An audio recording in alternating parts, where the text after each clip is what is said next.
ഈ ചോദ്യം ആൾക്കാർ എപ്പോഴും ചോദിക്കും, നീ മരിച്ചിട്ട് നീ എന്താകും എന്നുള്ളതിനെ പറ്റി ആലോചിക്കണ്ടേ എന്നൊക്കെ ഉം, പറഞ്ഞിട്ടുള്ള ഉം. അതെ, ചോദ്യങ്ങളുണ്ട് അതെ, അതെ. ആൾക്കാർക്ക്. ആളുകൾ പറയത്തില്ലേ ദൈവമായി മാറും എന്ന് പറയുന്നത്. അതെ, മനുഷ്യൻ അതങ്ങനെ തന്നെയാണ്. നമ്മൾ അങ്ങനെ തന്നെ അതെ. മാറുന്ന ഒരു ജീവിയാണ്.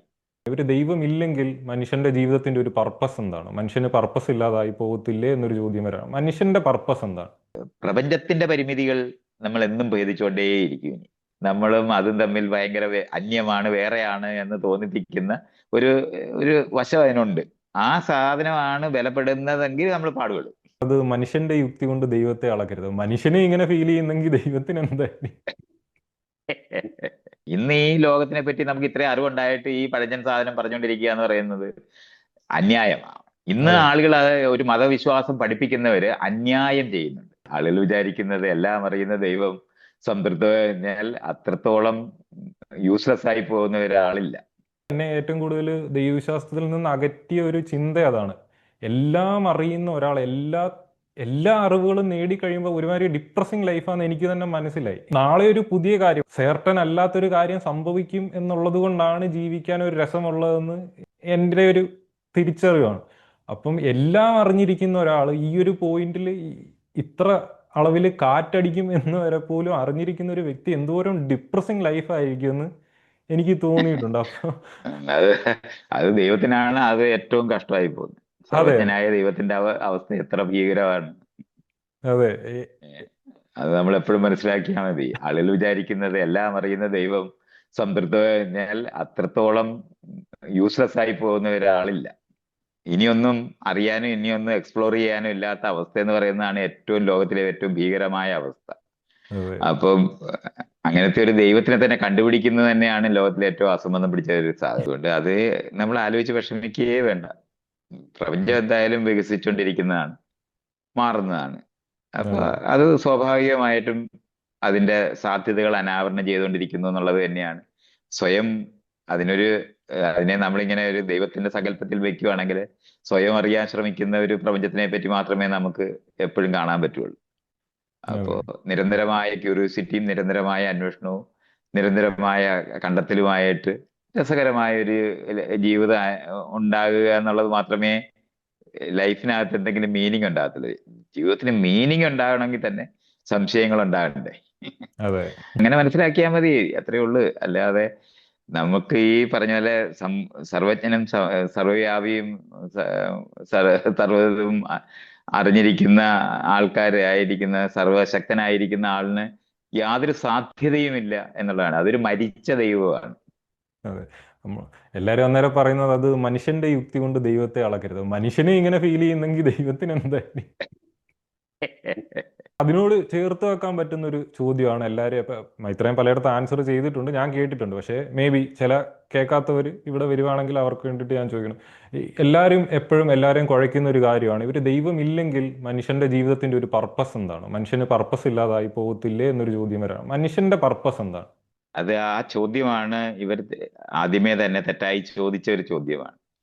രണ്ട്, ജീവിതത്തിന് മീനിങ് ഇല്ലെന്ന് അവർ ആദ്യമേ വിചാരിച്ചത് കൊണ്ടാണ്. അതൊരു ദരിദ്രവാസികളും ജീവിതം വളരെ കഷ്ടകാലം പിടിച്ചിരുന്ന കാലത്ത് മനുഷ്യർക്ക് ജീവിതത്തിൽ നിന്ന് രക്ഷപ്പെടുന്നതിനെ പറ്റി ആലോചിക്കാൻ പറ്റും. അതെ, അത് നമുക്ക് മനസ്സിലാക്കാവുന്നേ ഉള്ളൂ. എല്ലാം അനിശ്ചിതമായിട്ടിരിക്കുകയും ജീവിതം വളരെ ദുസ്സഹമായി അനുഭവിക്കുന്ന ഒരു കാലത്ത് മനുഷ്യർക്ക് അതിനകത്തുനിന്ന് മോചിക്കണമെന്ന് ആലോചിച്ച കാരണം കൊണ്ടാണ് ആദ്യകാലത്തെ എല്ലാ അന്വേഷകരും ജീവിതത്തിൽ നിന്ന് രക്ഷപ്പെടുന്നതിനെ പറ്റിയുള്ള യുക്തികളാണ് പറഞ്ഞിട്ടുള്ളത്. ഉം, അത് ബുദ്ധനായാലും യേശുക്രിസ്തു ആയാലും ഇവരെല്ലാവരും ഈ ജീവിതത്തിൽ നിന്ന് രക്ഷപ്പെടുന്നതും സ്വദേശം കാണുന്നതിന് പോകുന്നതിനും അല്ലെങ്കിൽ മോക്ഷം മേടിക്കുന്നതിനും നിർവ്വാണത്തിൽ എത്തിച്ചേരുന്നതിനും ഒക്കെ തന്നെയാണ് പറഞ്ഞിട്ടുള്ളത്. പക്ഷെ നമുക്കിന്ന് അത്തരത്തിൽ അതിനെ മനസ്സിലാക്കേണ്ട കാര്യമേ ഇല്ല. ജീവിതം അത്രത്തോളം രസകരമായ ഒരു പ്രപഞ്ചത്തിനകത്താണ് നമ്മൾ ജീവിക്കുന്നതെന്നും എല്ലാ ദിവസവും പുതിയ പുതിയ പുതിയ കാര്യങ്ങളിലേക്കും വികസിച്ചുകൊണ്ടിരിക്കുന്ന ഒരു പ്രപഞ്ചത്തിനെ പറ്റി അറിയുന്നത് കാരണം കൊണ്ട് തന്നെ ജീവിതം പ്രപഞ്ചത്തിനെ പറ്റി അറിയാൻ ആഗ്രഹിക്കുന്നവരുടെ ജീവിതം അത്രത്തോളം രസകരമായി മാറും എന്നുള്ളത് ജീവിതം കൊണ്ട് ജീവൻ തന്നെ ജീവിച്ചിരിക്കുക എന്ന് പറയുന്നതിനപ്പുറത്തോട്ട് തന്നെ മറ്റൊന്നും ഒരു ആവശ്യവും വരുന്നില്ല. ജീവിച്ചിരിക്കുക എന്ന് പറയുന്നത് തന്നെയാണ് ജീവിതത്തിന്റെ ഏറ്റവും വലിയ അർത്ഥം കണ്ടെത്തുന്ന സ്ഥലം. അതെ. അതുകൊണ്ടാണ് നമ്മൾ വ്യക്തികൾ എന്നുള്ള നിലവാരത്തിൽ മരിച്ചു പോകുന്നത് ഇത്രയധികം വിഷമിക്കുന്നത് എന്തുകൊണ്ടാണ്? ജീവിതം അത്രയും രസകരമായതുകൊണ്ടല്ലേ. സ്വർഗത്തിൽ പോകാൻ വേണ്ടി പ്രാർത്ഥിച്ചുകൊണ്ടിരിക്കുന്ന മനുഷ്യരാണ്. എന്നാ നമുക്ക് പോവാം, വാ എന്ന് പറഞ്ഞാൽ അപ്പം തന്നെ നമുക്ക് അത് പ്രശ്നമായിട്ട് അനുഭവിക്കാം. ഇല്ല, കുറച്ച് ദിവസം കഴിഞ്ഞു വരാന്ന് പറയത്തില്ലേ. മരി മരിക്കാൻ പോവാണെന്ന് അറിഞ്ഞ അപ്പൊ എന്തെങ്കിലും ചെയ്ത് അതെ ജീവിച്ചിരിക്കാനേ അതെ. ആലോചിക്കുള്ളൂ. അപ്പൊ അത് കാരണം കൊണ്ട് തന്നെ ജീവിതമാണ് പ്രഷ്യസ് ആയിരിക്കുന്നത് എന്നുള്ളത് കൊണ്ട് രണ്ടു തവണ ആലോചിക്കേണ്ട കാര്യമേ ഇല്ല. ഒരു നിമിഷം നമുക്ക് ആകെ ഉള്ളത്, നമുക്ക് ഈ പ്രായമായി ഒന്നും ചെയ്യാൻ കഴിയില്ലാത്ത ജീവിതത്തിൽ നിന്ന് മരിച്ചു പോകണമെന്ന് ആഗ്രഹിക്കുന്നവരായിട്ട് നമ്മൾ മാറാം. അത് ഇന്നിപ്പോ നമുക്കറിയാം, ജീവൻ തുടരുന്നത് അടുത്ത തലമുറയിലൂടെയാണ്. അല്ലാതെ ഒറ്റയ്ക്കൊറ്റയ്ക്ക് ജീവിക്കുകയാണെന്നുള്ള തെറ്റിദ്ധാരണ കൊണ്ടുണ്ടായതാണ് ആ പ്രശ്നം ഉണ്ടായത്. അപ്പൊ അതെ. നമ്മളെപ്പോലുള്ള പതിപ്പുകളെ ഉൽപ്പാദിപ്പിച്ച് ഒരു ഇല എങ്ങനെയാണ് പച്ചിലയായിട്ട് ആരംഭിച്ച് പഴുത്തിലയായി മാറി അപ്രത്യക്ഷമാകുമ്പോഴും മരം വളർന്നുകൊണ്ടിരിക്കുന്നു എന്ന് മനസ്സിലാക്കുന്നത് പോലെ, ജീവൻ തുടരുന്നത് ഈ പ്രസന്റിലാണ്, ഇവിടെയുള്ള ഈ പുതിയ തലമുറയിലാണ് ജീവൻ തുടർന്നുകൊണ്ടിരിക്കുന്നതെന്ന് നമ്മൾ അതിന്റെ പണി ചെയ്തിട്ടുണ്ടെങ്കിൽ സംതൃപ്തിയോടെ നമുക്ക് മരിച്ചു പോകാം എന്നുള്ള തിരിച്ചറിവാണ് നമുക്കുള്ളത്. അപ്പൊ അതുകൊണ്ട് തന്നെ ജീവിച്ചിരിക്കുന്നത് അടുത്ത തലമുറയിലൂടെയാണ് നമ്മൾ ജീവിച്ചിരിക്കുന്നത് എന്നുള്ള ഒരൊറ്റ അറിവ് വരുന്നതോടെ തന്നെ ആ പ്രശ്നം പരിഹരിക്കും. മറ്റേതങ്ങനെയല്ല. ഒറ്റയ്ക്കൊറ്റയ്ക്ക് ജനിക്കുന്നു, ഒറ്റയ്ക്കൊറ്റയ്ക്ക് മരിക്കുന്നു എന്നൊക്കെ പറഞ്ഞിട്ടാണ് പഴയ ഫിലോസഫി പഠിപ്പിക്കുന്നത്. അങ്ങനെയാണ് ഈ ഒറ്റയ്ക്കൊറ്റയ്ക്ക് ജനിക്കുന്നു, ഒറ്റയ്ക്കൊറ്റയ്ക്ക് മരിക്കുന്നു എന്ന് പഠിപ്പിക്കുന്നത് വഴിയാണ് ജീവിതം ഇത്രയും ദുസ്സഹമായി മാറുന്നത്. അതേ സമയത്ത് വ്യക്തിഗതമായി നമ്മളൊരു അടുത്ത തലമുറ ഉണ്ടാക്കിയില്ലെങ്കിലും ഏത് തലമുറയും നമ്മുടെ തലമുറ തന്നെയാണ്. എന്ന മനുഷ്യൻ എന്ന് പറയുന്ന ജീവിയോ അല്ലെങ്കിൽ മറ്റ് ജീവികളോ ഒക്കെ തന്നെ നമ്മുടെ തുടർച്ചയാണെന്ന് തിരിച്ചറിയുന്നതിനും, ഒരു ജീവൻ വേറൊരു ജീവനുമായി ഇണങ്ങി തമ്മിൽ ചേർന്നാണ് ജീവിക്കുന്നതെന്നും അതിന്റെ തുടർച്ചയിലാണ്, ജീവന്റെ തുടർച്ചയിലുള്ള ഒരു ശാഖയാണ് നമ്മളെന്നൊക്കെ മനസ്സിലായി കഴിയുമ്പോൾ ഒരു പാടുമില്ലാതെ ജീവിക്കാനും പറ്റും. അല്ലാതെ ഈ ആളുകൾ പറയുന്ന പോലെ അല്ല അതിന്റെ ഉത്തരം. ഒറ്റയ്ക്കൊറ്റയ്ക്ക് ജീവിച്ച് ഒറ്റയ്ക്കൊറ്റയ്ക്ക് മരിക്കുന്നു എന്നും, മരിച്ചു കഴിഞ്ഞാൽ നീ എന്ത് ആലോചിക്കുന്നു? ഈ ചോദ്യം ആൾക്കാർ എപ്പോഴും ചോദിക്കും. നീ മരിച്ചിട്ട് നീ എന്താകും എന്നുള്ളതിനെ പറ്റി ആലോചിക്കണ്ടേ എന്നൊക്കെ ഉം, പറഞ്ഞിട്ടുള്ള ഉം. അതെ ചോദ്യങ്ങളുണ്ട് അതെ അതെ. ആൾക്കാർക്ക്. ഇവിടെ ജനിച്ചു വരുന്ന സമയത്ത് ഇതൊന്നും ആലോചിച്ചിട്ടില്ലാതെ ഇവിടെ ജീവിച്ചവരാണ്. കുഞ്ഞുങ്ങളായിട്ടില്ലേ ജനിക്കുന്നത്, യാതൊരു വിവരവും ഇല്ലാതെ ജനിച്ചത്. എന്നിട്ട് നമ്മൾ ജീവിച്ചില്ലേ? അതിനേക്കാളും ഭീകരമായ പ്രവൃത്തിയൊന്നുമല്ലല്ലോ മരിച്ചിട്ട് ജീവിക്കുന്നത്. മരിക്കുന്നിടത്ത് ഇതേപോലെ തന്നെ നമ്മൾ ജീവിക്കരുതോ? ഇനി അങ്ങനെ ഒരു ജീവനെ പറ്റി ഇങ്ങനെ തുടരുകയാണ്, മരണത്തിന് ശേഷം ഒരു ജീവനുണ്ടെന്ന് പറഞ്ഞാൽ ഒരു പേടിയും വേണ്ട. കാരണം നമ്മൾ ഒരു അറിവില്ലാതെ വന്ന് ഈ ഭൂമിയിൽ വന്ന് ജീവിക്കാൻ കഴിഞ്ഞിരുന്ന ഒരൊറ്റ കാരണം കൊണ്ട് തന്നെ ഒരു പേടിയില്ലാതെ ഇനിയും ജീവിക്കാൻ പറ്റും. അതിനു വേണ്ടി ഇവിടെ ഇരുന്ന് പ്ലാൻ ചെയ്യേണ്ട കാര്യമൊന്നുമില്ല. പലരും ഈ അമ്മയുടെ വയറ്റിൽ ആ, അവിടുന്നാണ് ഉരുവാകുന്നത്, അവിടുന്നാണ് ലൈഫ് ഫോം ചെയ്യുന്നതെന്നൊരു തിരിച്ചറിവിൽ നിന്നാണ് തോന്നുന്നു ഇത്രയും വലിയൊരു അതാണ് മിസ്കൺസെപ്ഷൻ അത് ആൾക്കാർക്ക്. അത് ജീവന്റെ തുടർച്ചയെ പറ്റിയുള്ള അറിവില്ലാതെയും, അതെ. ജീവൻ എന്ന് പറയുന്നത് ഒറ്റയ്ക്കൊറ്റയ്ക്കാണെന്നും തെറ്റിദ്ധരിക്കുന്നത് വഴിയാണ്. അണ്ടത്തിന് ജീവനില്ല, ബീജത്തിനും ജീവനില്ലെന്ന് പറയും ഇവരുടെ ജീവന്റെ സങ്കല്പത്തില്. മാറിത്തുടരുന്നു എന്നുള്ള മാത്രമേ പ്രപഞ്ചത്തിനുള്ളൂ. അല്ലാതെ ആരെങ്കിലും എവിടെങ്കിലും അവസാനിക്കുകയല്ല. വ്യക്തികൾക്ക് പ്രാധാന്യം നൽകുന്നു എന്ന് പറയുന്നത് ജീവനെ പറ്റിയുള്ള അറിവില്ലാത്തവർക്ക് മാത്രമേ അങ്ങനെ ആലോചിക്കേണ്ട കാര്യമുള്ളൂ. നമ്മള് എന്തുകൊണ്ട് അങ്ങനെ ആലോചിച്ചു പോകുന്നത് ഏറ്റവും കോംപ്ലക്സ് ആയിട്ടുള്ള ഒരു ജീവിയിൽ പെടുന്നവരാണ് നമ്മൾ. അതുകൊണ്ടാണ് നമുക്കൊരു അതിരും ഇത്രയേ ഉള്ളൂ എന്ന് നമ്മൾ ഇങ്ങനെ ഇന്ന സ്ഥലത്ത് തുടങ്ങി ഇന്നടത്ത് അവസാനിക്കുന്നു എന്ന് തെറ്റിദ്ധരിക്കുന്നത് കൊണ്ട് മാത്രം ഉണ്ടാകുന്ന പ്രശ്നം മാത്രമേ നമുക്കുള്ളൂ. എന്തിനു വേണ്ടി മനുഷ്യൻ ജീവിക്കണം? പലർക്കും അറിയത്തില്ല. ഞാൻ എൻ്റെ ഒരു മതവിശ്വാസത്തിൽ തന്നെ പഠിപ്പിച്ചു വിട്ടിരുന്നത് ലോകത്തിലുള്ള ജീവിതം എന്ന് പറഞ്ഞാൽ നശ്വരവും വേണ്ടാത്തതും, ജസ്റ്റ് നമ്മൾ മറ്റേ ഇഹലോകത്ത് ചെല്ലാൻ വേണ്ടിയിട്ടുള്ള ടെസ്റ്റ് നടക്കുന്ന ഒരു ലബോറട്ടറിയിലാണ് പഠിപ്പിച്ചു വെച്ചിരിക്കുന്നത്. അതാണ് പണ്ടങ്ങനെ അത്രയും ഉത്തരമേ അന്നത്ര ആലോചിച്ചാലും കിട്ടുള്ളൂ. അതുകൊണ്ട് നമുക്ക് അവരോട്, ഈ പണ്ടുകാലത്തുള്ളവരോട് പൊറുക്കാം. ഇന്ന് ഈ ലോകത്തിനെ പറ്റി നമുക്ക് ഇത്രയും അറിവുണ്ടായിട്ട് ഈ പഴഞ്ചൻ സാധനം പറഞ്ഞുകൊണ്ടിരിക്കുക എന്ന് പറയുന്നത് അന്യായമാണ്. ഇന്ന് അതെ ആളുകൾ ഒരു മതവിശ്വാസം പഠിപ്പിക്കുന്നവര് അന്യായം ചെയ്യുന്നുണ്ട്. പണ്ട് മതം പഠിപ്പിക്കുന്നവരെ സംബന്ധിച്ചോളം അത്രയും അറിവേ ഉണ്ടായിരുന്നുള്ളൂ. അതുകൊണ്ട് അവർക്ക് വേറൊരു തരത്തിലുള്ള സാധ്യതയില്ലായിരുന്നു. ഇപ്പൊ അതെ. ഒരു ടെസ്റ്റ് ടെലസ്കോപ്പ് കണ്ടുപിടിക്കുന്ന വഴിയോ അല്ലെങ്കിൽ ഒരു മൈക്രോസ്കോപ്പ് കണ്ടുപിടിക്കുന്നത് വഴി മാത്രമേ കൊച്ചു ലോകവും വലിയ ലോകവും ഉണ്ടെന്ന് കാണാനൊക്കെ ഉള്ളൂ. പെട്ടെന്നാണ് ഈ കാണുന്ന നക്ഷത്രങ്ങൾ മാത്രമല്ല, ഇതിനപ്പുറത്ത് ഇതിനേക്കാളും വലിയ നക്ഷത്രങ്ങൾ ഉണ്ടെന്നും വലിയ പ്രപഞ്ചം വളരെ വലുതാണെന്നൊക്കെയുള്ള അറിയണമെങ്കിൽ ടെലസ്കോപ്പ് വേണം. ഇതേപോലെ കണ്ണി കാണാത്ത ജീവികളൊക്കെ ലോകത്തുണ്ടെന്നും നമ്മളിപ്പോ ഇവിടെ ജീവിച്ചുകൊണ്ടിരിക്കുമ്പോൾ തന്നെ നമ്മളിലും നമ്മുടെ ചുറ്റുപാടും നമ്മൾ അവരുടെ ഒരു കടലിലാണ് നമ്മൾ ഇരിക്കുന്നതെന്നും കൂടെ ഒക്കെ മനസ്സിലാകും. അവരിലുള്ളവർ തമ്മിൽ ചേർന്നിട്ടാണ് നമ്മൾ ഉണ്ടായി നിൽക്കുന്നതെന്നൊക്കെ ഉള്ള അറിവൊക്കെ നമുക്ക് അങ്ങോട്ട് ഉണ്ടാകും. അപ്പോഴാണ് ജീവന്റെ തുടർച്ചയെ പറ്റിയും ലോകത്തിന്റെയും പ്രപഞ്ചത്തിന്റെ തുടർച്ചയെ പറ്റിയും ഒക്കെ നമ്മൾ തിരിച്ചറിയുന്ന ഒരു സ്ഥലമാണ്. അങ്ങനെ വരുന്നതോടെ നമ്മൾ ഈ പറയുന്ന ഒറ്റപ്പെടൽ, ഇപ്പൊ ഇയാള് ഇപ്പൊ പറയുന്ന നിലവാരത്തിൽ ഒറ്റപ്പെട്ട ഒരു മനുഷ്യനാകത്തൊന്നുമില്ല. പിന്നെ നമ്മൾ തന്നെ ഒന്ന് ആലോചിച്ച് നോക്കിയത്, നമ്മുടെ ശരീരം മുഴുവനും കടല് പോലാണ് ബാക്ടീരിയ സംബന്ധിച്ചോളം. നമ്മളൊരു ആവാസ വ്യവസ്ഥയാണ്. അതെ. അതുപോലെ തന്നെ നമ്മളെന്ന് പറയുന്ന ഇതുപോലും കോടാനുകോടി കോശങ്ങൾ ചേർന്നാണ്. ഓരോ കോശവും ഓരോ കൊച്ചു ജീവനുള്ളതാണ്. സെല്ലായിട്ട് ഓരോ ബാക്ടീരിയ ആയിട്ട് രൂപപ്പെട്ടതാണ്. അവർ തമ്മിൽ ചേർന്ന് ജീവിക്കുമ്പോൾ അതിനകത്ത് എമർജി ചെയ്ത പുത്തൻ ഫിനോമിനയായിട്ട് മാത്രം നമ്മളെ മനസ്സിലാക്കിയാൽ മതി. അതെ. അല്ലാതെ ഇതിനകത്ത് സെപ്പറേറ്റ് ചെയ്ത് എക്സിസ്റ്റ് ചെയ്യുകയല്ല. അതെ. നമ്മുടെ ശരീരത്തിനകത്ത് ഒരു സവിശേഷ ശക്തിയായിട്ടിരിക്കുകയും അത് ഈ ശരീരത്തിനകത്തേക്ക് കയറുകയും ഇറങ്ങിപ്പോവുകയും ചെയ്യുമെന്ന് സങ്കല്പിച്ച വഴിയാണ് ഈ കൺഫ്യൂഷൻ മുഴുവൻ ഉണ്ടായത്. ഒരു സൊസൈറ്റി എങ്ങനെയാണ് വർക്ക് ചെയ്യുന്നത്, അതിൽ ഒരു വ്യക്തിയുടെ വില എന്താണെന്നൊക്കെ എനിക്ക് കുറച്ചുകൂടെ ഇമ്പോർട്ടൻ്റ് ആയിട്ട് മനസ്സിലായത് ഇവിടെ വന്നതിന് ശേഷം. ആ ഒരു വ്യക്തിക്ക് കൊടുക്കുന്ന വിലയും എന്തുകൊണ്ട് ആ വ്യക്തിക്ക് വില കൊടുക്കുക എനിക്ക് കുറച്ചുകൂടെ പ്രാക്ടിക്കലി കണ്ട് മനസ്സിലാക്കാൻ പറ്റി.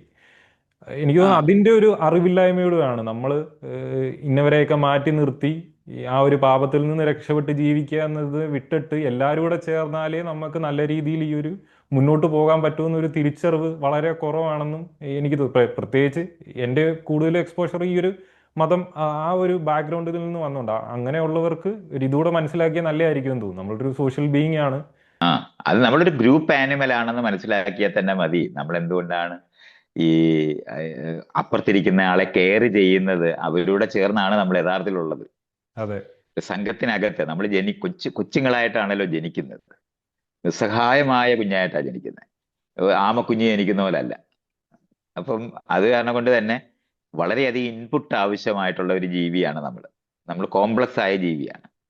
അപ്പൊ സങ്കീർണമായ ജീവികൾക്ക് ജനിതകമായ അറിവ് മാത്രം പോരാ, ഈ സംഘത്തിന്റെ അറിവും അതേപോലെ അതിനകത്തുനിന്ന് വികസിപ്പിച്ചിട്ടുള്ള നമ്മൾ ഇന്ന് ഭാഷയിലൂടെ വികസിപ്പിച്ചിട്ടുള്ള അറിവ്, ഇതെല്ലാം കൂടെ ചേർന്നിട്ടാണ് നമ്മളിപ്പോ ഇത്രയും വലിയ ഒരു കുതിച്ചുചാട്ടം, അറിവിന്റെ കുതിച്ചുചാട്ടം മനുഷ്യനിൽ ഉണ്ടാകുന്നത് തന്നെ ഈ 3 ലെയറിൽ ഈ അറിവ് ഉണ്ടാകുന്നത് വഴിയാണ്. ജനിതകമായ അറിവ് നമ്മൾ കുഞ്ഞായിട്ട് ജനിക്കുന്നത് വഴി ലഭിക്കുന്നത്.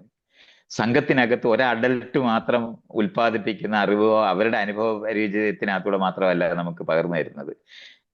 ധാരാളം മനുഷ്യർ, അഡൽട്ടായ ആൾക്കാർ ഒന്നിച്ചു ചേർന്നാണ് അറിവ് പകർന്നു തരുന്നത്. അത് തന്നെ കാലത്തിനകത്ത് ഏതെങ്കിലും ഒരു സന്ദർഭത്തിനകത്ത് ഉണ്ടാകുന്ന ഒരാൾക്കുണ്ടാകുന്ന അറിവ് ഭാഷയിലൂടെ ട്രാൻസ്ഫോം ചെയ്ത് അതിനെ ഒരു ക്യാപ്ചർ ചെയ്ത്, എന്ന് പറഞ്ഞാൽ ഒരു ടൈം ക്യാപ്സ്യൂൾ പോലെയാണ് ഭാഷ.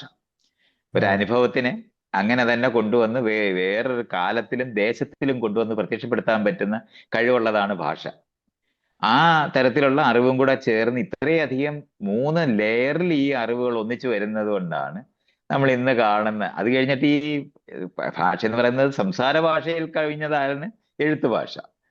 അപ്പൊ അതിങ്ങനെ നമ്മുടെ അഭാവത്തിൽ മറ്റേതെങ്കിലും ഒരാൾ വന്ന് പറയണം, അതും കൂടെ വേണ്ട, വേറൊരാള് കാണാതെ പഠിച്ച് പറയുന്നത്. ഇതിപ്പോ അങ്ങനെയല്ല, അറിഞ്ഞുകൂടാത്ത ഒരാൾക്ക് പോലും ഒരു പുസ്തകം കൊണ്ടുവന്ന് നമുക്ക് തരാൻ പറ്റും. അങ്ങനെ എഴുത്ത് ഭാഷയും കൂടെ ആയപ്പോഴത്തേന് വളരെയധികം അറിവ് സ്റ്റോർ ചെയ്ത് ഉൽപ്പാദിപ്പിക്കാൻ പറ്റുന്നിടത്തേക്ക് വന്ന്.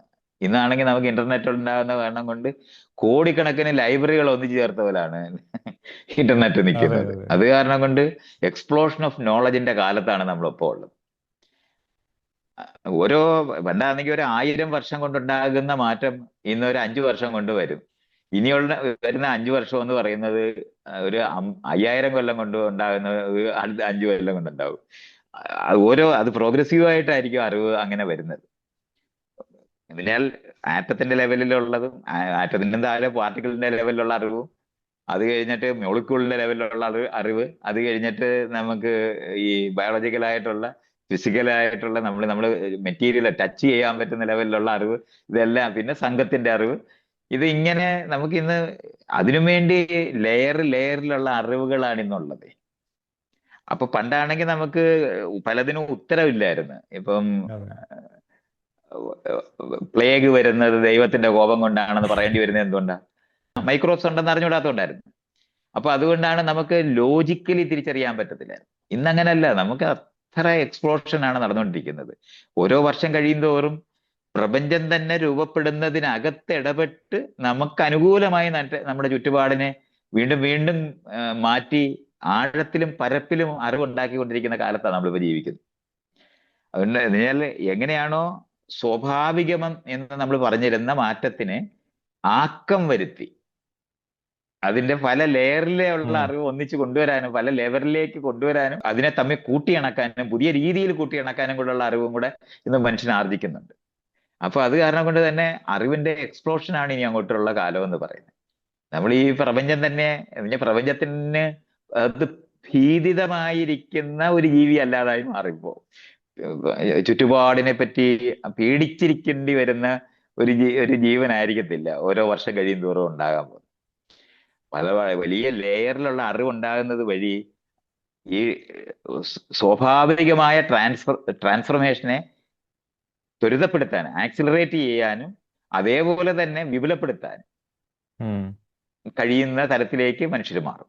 പ്രപഞ്ചം എന്താണോ ചെയ്തുകൊണ്ടിരിക്കുന്ന കാര്യത്തിന് നമുക്ക് കുറച്ച് ഡയറക്റ്റഡ് ആയിട്ട് ചെയ്യാൻ പറ്റുന്നിടത്തേക്കാണ് നമ്മൾ നീങ്ങിക്കൊണ്ടിരിക്കുന്നത്. ആളുകൾ പറയത്തില്ലേ ദൈവമായി മാറും എന്ന് പറയുന്നത് മനുഷ്യൻ അതങ്ങനെ തന്നെയാണ്. നമ്മൾ അങ്ങനെ തന്നെ മാറുന്ന ഒരു ജീവിയാണ്. ഈ പരസ്പരം അങ്ങോട്ടും ഇങ്ങോട്ടും ഈ നമ്മുടെ മാറ്റവും നമ്മുടെ എവല്യൂഷണറി ആയിട്ടുള്ള ഡിസ്പൊസിഷനും തമ്മിലുള്ള കോൺഫ്ലിക്റ്റ് നമുക്കുണ്ടാവും. കാരണം ഈ അതിരെന്നൊക്കെ പറയുന്ന സാധനം വളരെ സ്വാഭാവികമായി രൂപപ്പെട്ടതാണ്. പക്ഷെ അത് വളരെ ബലപ്പെടുത്തി നമ്മളും അതും തമ്മിൽ ഭയങ്കര അന്യമാണ് വേറെയാണ് എന്ന് തോന്നിപ്പിക്കുന്ന ഒരു ഒരു വശം അതിനുണ്ട്. ആ സാധനമാണ് ബലപ്പെടുന്നതെങ്കിൽ നമ്മൾ പാടുപെടും. അങ്ങനെ അല്ലെന്നുണ്ടെങ്കിൽ ഇപ്പൊ ഞാനൊക്കെ ഇരുന്ന് സംസാരിക്കുന്ന സമയത്തൊക്കെ ഉണ്ടാകുന്ന ഈ അഴിക്കാൻ കഴിയുന്ന അറിവ് കൂടുതൽ ശക്തിപ്പെടുത്താൻ നമുക്ക് കഴിയുവാണെന്നുണ്ടെങ്കിൽ നമുക്ക് ഇമാജിൻ ചെയ്യാൻ വയ്യാത്ത ഒരു ഫ്യൂച്ചറിലേക്കായിരിക്കും നമ്മൾ നീങ്ങുന്നത്. ഈ കൊച്ചു ഇപ്പോഴത്തെ ഈ യുദ്ധങ്ങളും സാധനങ്ങളും ഒക്കെ തന്നെ അങ്ങ് അപ്രത്യക്ഷമായി പോകും. നമുക്ക് പ്രപഞ്ചം എന്ന് പറയുന്നത് ഒരിക്കലും അറിഞ്ഞു തീരാൻ വയ്യാത്തത്രയും വലിയ ഒരു പ്രപഞ്ചമായത് കാരണം കൊണ്ട് അന്വേഷിച്ചോ അറിഞ്ഞോ തീർത്തു പോകത്തില്ല. അങ്ങനെയുള്ള പേടിയും നമുക്ക് വേണ്ട. അതുമായിട്ട് റിലേറ്റഡ് ആയിട്ടാണ് നമ്മളിപ്പോ ഒരു റേറ്റ് ഓഫ് ചേഞ്ച് ഒത്തിരി ഇൻക്രീസ്ഡ് ആയിക്കൊണ്ടിരിക്കുന്നു എന്ന് പറയുന്നുണ്ട്. അതെ, അതാണ് ഞാൻ ത്വരിതപ്പെടുക എന്ന് പറഞ്ഞാൽ സ്പീഡപ്പ് ചെയ്യുക എന്ന് പറയുന്നതാണ് സംഭവിച്ചുകൊണ്ടിരിക്കുന്നത്. അത് നമ്മുടെ പഴയ കാലത്തെ ഈ അതിരുകളെ പറ്റി നമ്മൾ സ്പെഷ്യലാണ്, ചോസൻ ഫ്യൂ ആണ്, നമ്മളാണ് ഇതിന് പ്രത്യേകം നിർമ്മിച്ചതാണെന്നൊക്കെയുള്ള തെറ്റിദ്ധാരണയൊക്കെ മനുഷ്യന്മാർക്ക് ഉണ്ടാകുന്നത് വഴി ഉണ്ടാകുന്ന തടസ്സങ്ങൾ മാത്രമേ നമ്മുടെ മുന്നിൽ തടസ്സമായിട്ട് വരുള്ളൂ. അല്ലാതെ ഈ പ്രപഞ്ചത്തിന്റെ പരിമിതികൾ നമ്മൾ എന്നും ഭേദിച്ചുകൊണ്ടേയിരിക്കും. ഇനി അവിടേക്കാണ് നമ്മൾ അങ്ങനെയാണ് ഒരു ദിവസം പോലും താമസിക്കാൻ കഴിയാതിരിക്കുന്ന സ്പേസിൽ പോയിട്ടാണ് നമ്മൾ ഒരു സെക്കൻഡ് ജീവിച്ചിരിക്കാൻ പറ്റാത്തിടത്താണ് നമ്മളിപ്പോ ഒരു വർഷം താമസിക്കുന്നത്. അപ്പം അതൊക്കെ അങ്ങനെ അങ്ങോട്ട് എക്സ്പ്ലോർ ചെയ്യാൻ തുടങ്ങുന്നതോടെ നമ്മൾ തന്നെയായിരിക്കും പ്രപഞ്ചം പോപ്പുലേറ്റ് ചെയ്യുന്നിടത്തേക്ക് എത്തുന്നത്. എല്ലാ സ്ഥലത്തും ജീവൻ, ഇനി മറ്റു സ്ഥലങ്ങളിൽ ജീവൻ ഉണ്ടെന്ന് നമുക്കിപ്പോ ഇതുവരെ അറിഞ്ഞുകൂടാ. ഇനി ഇല്ലെങ്കിൽ തന്നെ നമുക്ക് എല്ലായിടവും കൊണ്ടുപോയി ഈ സീഡ് ഇറക്കാൻ പറ്റുമെന്നുള്ള സ്ഥലത്താണ് നമ്മളിപ്പോ ഉള്ളത്. അത് ഏറ്റവും ഹോസ്റ്റൈലായിട്ട് നിൽക്കുന്ന സ്ഥലത്തും ഇപ്പൊ ഭൂമിയിൽ തന്നെ നമുക്ക് എടുക്കുവാണെങ്കിൽ നമ്മളിപ്പോ എക്സ്ട്രീമോഫൈൽസ് എന്ന് പറയുന്ന ജീവന്റെ ഈ ബാക്ടീരിയയുടെ ലെവലിലുള്ള സാധനങ്ങളുണ്ട്. അതിനൊക്കെ ഏറ്റവും ഹോസ്റ്റൈലായ ക്ലൈമറ്റ് വരെ ജീവിക്കാൻ പറ്റും. കാരണം ജീവൻ ആദ്യമേ തന്നെ നമ്മൾ പണ്ട് വിചാരിക്കുന്നത് ജീവൻ ഏറ്റവും അനുകൂലമായ സാഹചര്യത്തിലാണ് ഉണ്ടായതെന്നായിരുന്നു പണ്ട് വിചാരിച്ചിരുന്നത്. ഇപ്പൊ അങ്ങനെയല്ല, നമുക്ക് മനസ്സിലാകുന്നത് വളരെ പ്രതികൂലമായിരുന്ന സ്ഥലത്ത് ജീവൻ രൂപപ്പെട്ട് അതിനെ ട്രാൻസ്ഫോം ചെയ്താണ് നമ്മളെ പോലുള്ള കോംപ്ലക്സ് ആയ ജീവികൾക്ക് അനുകൂലമാക്കിയത് എന്നുള്ളതല്ല. അത് മൈക്രോബ്സ് മുഴുവനും ഏറ്റവും പ്രതികൂലമായ ഇടത്തെല്ലാം ജീവിക്കുന്നുണ്ട്. നമുക്ക് കടലിനടിയിൽ വളരെ അഗ്നിപർവ്വതം പൊട്ടുന്നതിന്റെ തുമ്പത്ത് എല്ലാം കയറിയിരിക്കുന്നുണ്ട്. അപ്പൊ അത് കാരണം കൊണ്ട് ജീവൻ ഈ ഭൂമിയെ അങ്ങനെ ട്രാൻസ്ഫോം ചെയ്തിട്ടാണ് ഇത്രയും കോംപ്ലക്സ് ആയ നമ്മളെ പോലുള്ള ജീവികൾക്ക് ഈസി ആക്കി മാറ്റിയത്. ഇന്ന് നമുക്ക് ആ അറിവുകൾ മുഴുവനും ഓരോ ബാക്ടീരിയയുടെ അറിവും നമ്മൾ ഇന്ന് സ്വായത്തമാക്കുന്നുണ്ട്. അതുകൊണ്ട് കുറെ നാൾ കഴിയുമ്പോഴത്തേന് നമ്മൾ നമുക്ക് ജീവിക്കാൻ പറ്റത്തില്ല എന്ന് വിചാരിക്കുന്ന മാർസിലും ഒക്കെ ബാക്ടീരിയയെ കൊണ്ട് പ്ലാൻ ചെയ്ത് അവിടെ തന്നെ ഇറക്കി അവിടെ തന്നെ ട്രാൻസ്ഫോം ചെയ്ത് നമുക്ക് കുറെ കോംപ്ലക്സ് ആയിട്ട് ജീവിക്കാൻ പറ്റുന്ന ജീവികളെ ഉണ്ടാക്കുന്ന സ്ഥലങ്ങളിലേക്ക് സ്ഥലമായി അതിനെ ട്രാൻസ്ഫോം ചെയ്യാൻ പറ്റുന്ന അറിവ് തന്നെ ഉണ്ടായി വരും. ഇപ്പൊ ഈ ഇന്റർനെറ്റ് ഒക്കെ വന്നതോടെ അന്യ രാജ്യങ്ങൾ എന്ന് പറഞ്ഞ അന്യ മനുഷ്യരെന്നൊക്കെ നമ്മൾ വിചാരിച്ചിരുന്നത് വളരെ ഹോസ്റ്റൈലായിട്ടൊക്കെ വിചാരിച്ചിരുന്ന എല്ലായിടത്തും മനുഷ്യർ തന്നെയാണെന്നും നമ്മളെ ഒരേ മനുഷ്യർ തന്നെയാണ് എല്ലായിടവും എത്തിപ്പെട്ടു പോയെന്നൊക്കെ ഉള്ള അറിവും കൂടെ വന്നതോടെ പണ്ടത്തെ പോലെ ഇനി ഒരിക്കലും ഒരു ആ ലെവലിലുള്ള പരിമിതി സത്യത്തിലില്ല. നമ്മുടെ പഴയ ശീലങ്ങൾ കൊണ്ട് ഈ പറഞ്ഞ പോലെ പ്രാകൃതമായ മതങ്ങളുടെ പഠിപ്പീര് കാരണം കൊണ്ടുണ്ടാകുന്ന ദുരിതമേ ഇനിയിപ്പം നമുക്ക് തടസ്സമായിട്ട് വരുള്ളൂ. അതെ ഈ അതിരെന്ന് പറയുന്നത് നമ്മുടെ കണ്ണിന്റെ ചുറ്റിനും തീർന്നു പോകും എന്ന് വിചാരിക്കുന്ന മനുഷ്യരായിരിക്കുന്നു എന്നുള്ളതിന്റെ മാത്രം പരിമിതികളെ ഇനി നമ്മൾ അനുഭവിക്കുകയുള്ളൂ. അത് ഈ ഇന്റർനെറ്റിന്റെ വളർച്ച പെട്ടെന്ന് തന്നെ അപ്പുറത്തിരിക്കുന്ന എല്ലാ രാജ്യത്തും ഇരിക്കുന്ന മനുഷ്യർ പരസ്പരം അങ്ങോട്ടും ഇങ്ങോട്ടും സംവദിച്ചു തുടങ്ങുകയും ഒരാളുടെ ഭാഷ മറ്റൊരാൾക്ക് കീറാമുട്ടിയായിട്ട് മാറത്തില്ല എന്നുള്ളവര് നമ്മൾ രണ്ടുപേരും സംസാരിക്കുന്ന ഭാഷ വേറെ ഏതാൾ കേട്ടാലും അവരുടെ ഭാഷയിൽ അത് കേൾക്കുന്നിടത്തേക്ക് നീങ്ങുന്ന സ്ഥലത്തേക്കാണ് ഇപ്പോൾ ഉള്ളത്. അതെ ഇതൊക്കെ ഒരു 10, 20, 30 വർഷത്തിനകത്ത് തന്നെ ഏത് ഭാഷയിൽ ആര് സംസാരിച്ചാലും അവർക്ക് മറ്റുള്ളവർ പണ്ട് എന്താണ് കുമാരനാശാൻ ഇങ്ങനെ പറയും, നമ്മുടെ അന്തരംഗം അറിയിക്കാനായിട്ട് ഒരു ഉപായവും ദൈവം നമുക്ക് തന്നിട്ടില്ല, ഭാഷ പോരാ എന്നൊക്കെ പറയുമായിരുന്നു. ഞാൻ പറയുന്നത് ഇനി അങ്ങോട്ട് ഭാഷ എന്ന് പറയുന്ന സാധനം അത്രത്തോളം ആഴവും പരപ്പും ഉള്ളതായി മാറുന്നുണ്ട്. ആരുടെ ഭാഷയിൽ എന്ത് പറഞ്ഞാലും അപ്പുറത്തും ഇപ്പുറത്തും ഇരിക്കുന്നവർക്ക് പരസ്പരം അറിയുന്നിടത്തേക്കാണ് ലോകം. ചലഞ്ചസ് എന്ന് പറയുന്നത് മനുഷ്യർ തമ്മിലുള്ള ഐക്യത്തിനെ പറ്റിയല്ല, മനുഷ്യർ തമ്മിൽ ഐക്യപ്പെടുന്നതിനെ പറ്റിയുള്ള ചലഞ്ചാണ് യേശു ക്രിസ്തു ഒക്കെ പറയുന്നത്. നിന്നെ പോലെ നിന്റെ അയൽക്കാരനെ സ്നേഹിക്കണം എന്നൊക്കെ പറയുന്നതൊക്കെ ഇനിയിപ്പോ നമുക്ക് ചലഞ്ച് എന്ന് പറയുന്നത് ആദ്യകാലത്തെ ഒരു ബാക്ടീരിയ പ്രകൃതി എന്ന് നമ്മൾ അപ്പുറത്ത് പറഞ്ഞാൽ സാഹചര്യം, പ്രകൃതി എന്നല്ല പറയേണ്ടത്, സാഹചര്യം, നമ്മൾ ജീവന്റെ സാഹചര്യമായിരിക്കുന്നതിനെ ട്രാൻസ്ഫോം ചെയ്ത് അനുകൂലമാക്കാനുള്ള എബിലിറ്റിയാണ് നമുക്ക് ഓരോ വർഷം കഴിയുന്നതോറും കൂടിക്കൊണ്ടിരിക്കുന്നത്. അത് കാരണം കൊണ്ട് പ്രപഞ്ചം അനന്തമായിരിക്കുന്നത് കൊണ്ട് അനന്തമായ സാധ്യതകൾ പോലെ തന്നെ അനന്തമായ ചലഞ്ചസും അവിടെ നിലനിൽക്കുന്നുണ്ടാകും. അപ്പൊ അതിനെ ഭേദിച്ചുകൊണ്ടിരിക്കുന്നതല്ലാതെ നമ്മൾ പരസ്പരം അങ്ങോട്ടും ഇങ്ങോട്ടും കൊള്ളയടിക്കാനും കൊല്ലാനും അവരെ പിടിക്കാനും കീഴടക്കാനും പറയുന്ന കൊച്ചു മനുഷ്യരുടെ ലോകത്ത് നമ്മൾ മോചിച്ചു പോകും. അവിടേക്കാണ് നമ്മുടെ ലോകം. അതെ, ഞാൻ ആ റേറ്റ് ഓഫ് ചേഞ്ചിനോട് ചേർത്ത് വെച്ചൊരു ചോദ്യം ചോദിക്കുന്നത്, മൈത്രേൻ എപ്പോഴും റിലവൻ്റ് ആയിട്ട് അല്ലെങ്കിൽ ലൈവായിട്ട് ഈ ഒരു കാലത്തിനൊത്ത് ഇരിക്കാനായിട്ട് എപ്പോഴും ശ്രമിക്കുന്നത് കാണാറുണ്ട്. എന്നെ തന്നെ, എനിക്കിപ്പം 29 വയസ്സായി. ഈ ഒരു സമയത്ത് തന്നെ ഞാൻ പലപ്പോഴും ചുറ്റുമുള്ള ആളുകളെ അല്ലെങ്കിൽ സോഷ്യൽ മീഡിയയിലൊക്കെ നോക്കിയപ്പോൾ ഞാൻ കുറച്ച് ഔട്ട്ഡേറ്റഡ് ആയോ. ഞാൻ നമ്മുടെ ഇപ്പോൾ നെറ്റ്ഫ്ലിക്സിൽ ഒരു സീരീസ് വന്ന അഡോളസൻസ്, അതിൽ പിള്ളേർ സംസാരിക്കും. ഇന്റർനെറ്റിൻ്റെ ഒക്കെ വന്നതോടുകൂടി ആ ഒരു ഭാഷ തന്നെ മാറി. പണ്ട് നമ്മളുടെ ഒരു ബ്രോ വന്നതും അളിയൻ വന്നതും ഒത്തിരി കാലയളവ് എടുത്താണ്, അത് ഒത്തിരി നാൾ നീണ്ടു നിന്നു. പക്ഷെ ഇപ്പോഴെന്ന് പറയുമ്പോഴത്തേനും പൂക്കി എന്തൊക്കെയുണ്ട്, അത് എനിക്ക് തന്നെ അറിയത്തില്ല, പൂക്കി മാത്രം അറിയാം. അപ്പൊ അത്രയും രീതിയിൽ അവരെ മനസ്സിലാക്കാൻ പറ്റാത്ത രീതിയിലേക്ക് മാറിക്കൊണ്ടിരും. അപ്പൊ നമുക്ക് എങ്ങനെ റിലവൻ്റ് ആയിട്ട് നിൽക്കാൻ കഴിയുന്നൊരു കാര്യം എന്നെ ഇങ്ങനെ ചിന്തിപ്പിക്കാറുണ്ട് ഇടയ്ക്ക്.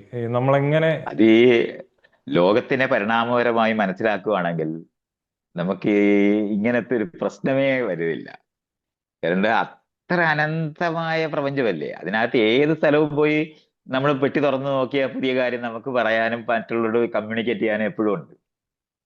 നമുക്ക് അതിനുള്ള കഴിവില്ലാതായി പോയി നമ്മുടെ ഇന്ദ്രിയങ്ങളുടെ പരിമിതികൾ കൊണ്ടും നമ്മുടെ കയ്യിലിരിക്കുന്ന ഈ തരത്തിലുള്ള മറവി ബാധിച്ച് മരിച്ചു പോകുന്നവരൊക്കെ ആയിട്ടിരിക്കുന്നത് വഴിയുള്ള നഷ്ടങ്ങളായിട്ട് മാത്രമേ ആലോചിക്കേണ്ട കാര്യമുള്ളൂ. അല്ലാതെ ഇനി അങ്ങനത്തെ ഒരു പ്രശ്നം അനുഭവിക്കത്തില്ല. എല്ലാവരും അതിനും വേണ്ടി, മറ്റേതങ്ങനെയല്ല, അവിടേക്ക് നോക്കണ്ട, ആ ചോദ്യങ്ങൾ ചോദിക്കരുത്, അതൊന്നും നമ്മൾ ആലോചിക്കേണ്ട കാര്യമില്ല എന്ന് പഠിപ്പിച്ചിരുന്നതുകൊണ്ടാണ് എക്സ്പ്ലോർ ചെയ്യാൻ കഴിയാതിരുന്നത്. ഇതങ്ങനല്ല, ഇന്റർനെറ്റ് വരുന്ന കാരണം കൊണ്ട് ശരിക്കും പറഞ്ഞ ക്രിപ്റ്റോ കറൻസിയുടെ മൈനിങ് പോലെയാണ് ഇനി അറിവ് നമുക്ക് മൈൻ ചെയ്തുകൊണ്ടേയിരിക്കാൻ പറ്റും. അതിനും വേണ്ടിയുള്ള സാധ്യതകളാണുള്ളത്. ഏത് യൂണിവേഴ്സിറ്റിയിലെ ആര് പഠിപ്പിക്കുന്നതും നമുക്ക് പുതിയ പുതിയ അറിവായിട്ട് മാറ്റി നമുക്ക് അത് തമ്മിൽ കൂട്ടിയിണക്കി അത് വെച്ചിട്ട് പുതിയ ലോകത്തിനെ ട്രാൻസ്ഫോം ചെയ്തുകൊണ്ടിരിക്കുന്ന അറിവായിട്ട് മാറും. അതുകൊണ്ട് എക്സ്പ്ലോഷൻ ഓഫ് നോളജാണ് ഇനി ഉണ്ടാകാൻ പോകുന്നത്. അത് ഓരോ ദിവസം കഴിയുന്തോറും എത്ര ലാബുകളിൽ, പണ്ടൊക്കെ ഒരു ലാബ് എന്ന് പറയുന്നതൊക്കെ വല്ലവരുടെയും വീടിന്റെ സൈഡില് അവരുടെ ഗാരേജിനകത്ത് നടത്തുന്ന ഒരു എക്സ്പെരിമെന്റ് ആയിരുന്നു മനുഷ്യർ ചെയ്തിരുന്നത്. ഇന്ന് ഓരോ യൂണിവേഴ്സിറ്റി, ഓരോ സ്ഥലങ്ങളിലെ ഓരോ ലാബിനകത്ത് എല്ലായിടവും റിസർച്ച് നടന്നുകൊണ്ടിരിക്കുകയല്ലേ. അചിന്ത്യമായ അറിവിന്റെ എക്സ്പ്ലോഷനാണ് നടന്നുകൊണ്ടിരിക്കുന്നത്. അതുകൊണ്ട് അതും തന്നെയും ഉള്ളത് കണ്ടുപിടിക്കുക എന്നുള്ളതല്ല, ഉള്ളതിനെ പുതുതായി കൂട്ടിച്ചേർത്ത് പുത്തൻ അറിവുണ്ടാക്കുന്ന പ്രോസസ്സിലും കൂടാണ് നമ്മളുള്ളത്. പണ്ട് ഈ അറിവില്ലാതിരിക്കുമ്പോഴുണ്ടായിരുന്ന പരിമിതികളൊന്നും തന്നെ ഇനി മനുഷ്യന് സത്യത്തിൽ ബാധിക്കത്തില്ല. മനുഷ്യന്റെ യഥാർത്ഥ ബാധ്യത എന്ന് പറയുന്നത് അവന് ഇന്നും പ്രിമിറ്റീവായി ചിന്തിക്കുന്നു എന്നുള്ളത് കൊണ്ട് മാത്രമാണ്. ഞാനൊരു കൊച്ചു ജീവിയാണെന്നും പ്രപഞ്ചമല്ലെന്ന് തെറ്റിദ്ധരിക്കുന്ന ഒരു ജീവിയാണ്. നമ്മൾ പ്രപഞ്ചത്തിനകത്ത് പ്രപഞ്ചത്തിനെ പുറത്തിറങ്ങിയിരിക്കുക ആണെന്നുള്ള നിലവാരത്തിലാണ്. പ്രപഞ്ചത്തിലേക്ക് ലയിച്ചു ചേരണം, സത്യത്തിലേക്ക് അറിയണം എന്നൊക്കെ ആളുകൾ പറയുന്ന കേട്ടതൊന്ന് മാറി ഇവന്റെ അച്ഛന്റെ വീട്ടിലിരിക്കുകയാണെന്ന് തോന്നുന്നു. പ്രപഞ്ചമല്ലാതാകാൻ നമ്മൾ വിചാരിച്ചാൽ പോലും പറ്റത്തില്ല. അത് പ്രപഞ്ചം ആകാൻ ശ്രമിക്കുന്നതാണ് അതിനകത്ത് ഏറ്റവും അസംബന്ധമായ ഒരു കാര്യമെന്ന് ഒക്കെ അറിയണ്ടേ.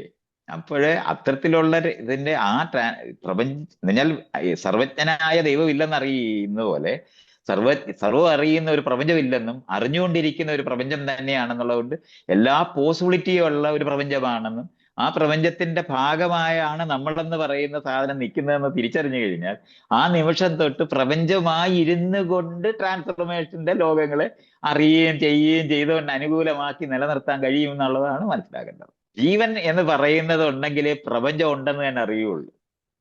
അതെ അതെ. നമ്മളിൽ നിന്ന് സെപ്പറേറ്റ് ചെയ്ത് ഇനി ഒരു പ്രപഞ്ചത്തിന് ഒരു എക്സിസ്റ്റൻസ് സാധ്യമല്ല. നമുക്ക് ഒരിക്കലും പ്രപഞ്ചത്തിന് പുറത്തു പോകാനോ അതിൽ നിന്ന് മാറാനോ ഒക്കത്തില്ല എന്നുള്ള കാര്യമൊക്കെ ആളുകൾ അറിയണ്ടേ. അതിനു പകരം എന്തൊക്കെയാ ആൾക്കാർ പറയുന്നത്? യോഗികളാകണം, നമ്മൾ തമ്മിൽ ചേർക്കണം, പിരിഞ്ഞിരിക്കുക. ഇതൊക്കെ നമ്മൾ ഇങ്ങനെ മനസ്സിലാക്കുമ്പോഴൊക്കെ പണ്ട് കാലത്ത് ആൾക്കാർ പറഞ്ഞിരുന്ന അത്തരത്തിലുള്ള ഒരു ഉത്തരത്തിനും ഒരു ആവശ്യവും ഇന്ന് നമുക്കില്ല. ഇപ്പോൾ കമ്മ്യൂണിസ്റ്റ് പാർട്ടി എന്ന് പറയുന്നത് എനിക്ക് തോന്നുന്നു സത്യത്തിലൊരു ഫാസിസ്റ്റ് പ്രസ്ഥാനം പോലെയാണ് എനിക്ക് അനുഭവപ്പെടുന്നത്. മൈത്രേയൻ ഇപ്പോഴും വളരെ ക്യൂരിയസ് ആയിട്ട് ഒരു ഉത്തരം കിട്ടാത്ത ചോദ്യങ്ങൾ അങ്ങനെ എന്തെങ്കിലും ഉണ്ടെങ്കിൽ സ്പെഷ്യലായിട്ട് ഒന്നോ രണ്ടെണ്ണം എടുത്ത് പറയാനായിട്ടുണ്ടായിരിക്കും. ലോകം നിലനിൽക്കേണ്ട ആവശ്യം നമ്മുടേതാണ്, നമ്മുടെയും കൂടെ ആവശ്യമാണ് എന്ന് തിരിച്ചറിയുന്ന അറിവിനകത്തു നിന്ന് വളരെ മെറ്റീരിയലായ കണ്ടീഷൻസ് മാത്രമേ ഞാൻ പറയുന്നുള്ളൂ. അല്ലാതെ ഉദാത്തമായ വരികളൊന്നും പറഞ്ഞിട്ടല്ല ഞാൻ പറയുന്നത്. ഈ മൈത്രേയനോട് ചോദ്യങ്ങൾ ചോദിക്കുന്നത് കേട്ടുള്ളൂ. ഇപ്പം മൈത്രേയൻ എന്നോട് എന്തെങ്കിലും ചോദ്യങ്ങൾ, അപ്പൊ മൈത്രേയന്റെ ചോദ്യങ്ങൾ എന്തായിരിക്കും എന്ന് അറിയാൻ